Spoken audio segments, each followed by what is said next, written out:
Welcome to the first portfolio review of 2022. It already has 3 new trades put on this week, so let's get straight into it. First up, you can see Best Buy is back in the portfolio again. Looking at the activity tab, you can see that we closed the previous position for 25 cents on the 3rd of January. Best Buy then had a dip on the 6th of January, which presented a nice opportunity to enter almost the exact same trade. In the earlier trade, I sold a $90 put for January's expiration cycle in December, and now I'm selling a $90 put for February's expiration cycle in January. Earnings are only due on February 24th, which is past this option's expiration cycle, and that's good for us. I toggle this over to working orders. You can see I already have a working order in here to close a position at 40 cents. Next up, we have DKS, which is Dick's Sporting Goods. Dick's has moved up and down throughout 2021, and that looks to continue in 2022. I sold a put ratio spread for February's expiration cycle. That means I bought one $100 put and sold 2 of the $95 puts. So my total risk on this trade is at this short $95 put.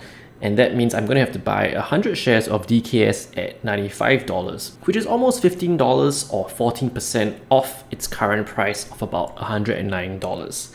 The good news is if it does get there to $95, I also stand to make $500 on this embedded put spread. I have an order in to close the entire position for a $250 credit. We're now on to the only position we carried over from 2021, and that is Johnson & Johnson. This is of course part of Project Booster, where I'm trying to buy 100 shares of Johnson & Johnson cheaper than $168.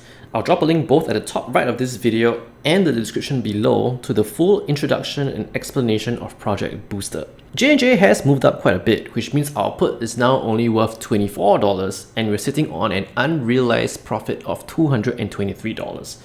Normally I would definitely take this profit and move on, but since we're tracking this as part of an ongoing project, I'll leave this position as is for now. Finally, Walgreens, which I've been looking forward to for a couple of weeks.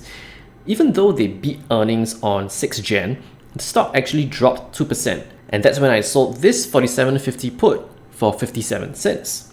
On Friday, the stock rebounded 2%, so I went back in and sold this $57.50 call for 58 cents. So that leaves me with a covered strangle with the put at $47.50 and the call at $57.50. And Walgreens is almost nicely in the middle at $53.84.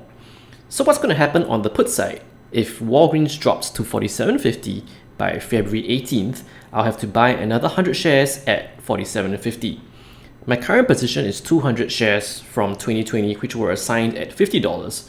So another 100 shares at $47.50 will actually help me bring my dollar costs down. On the other hand, if the stock reaches $47.50 by February 18th, I'll have to sell 100 of my shares for $57.50. Again, given that I bought the shares at $50, that's a nice $750 gain plus all the premium that I got for selling options against this position. That's it for this week. Thank you for watching, and I'm really excited that we already have new positions to review. I'm looking forward to doing this review every week throughout 2022 and hopefully show how easy it is to responsibly use options to establish long-term positions in dividend stocks. Until next week, take care and invest safely.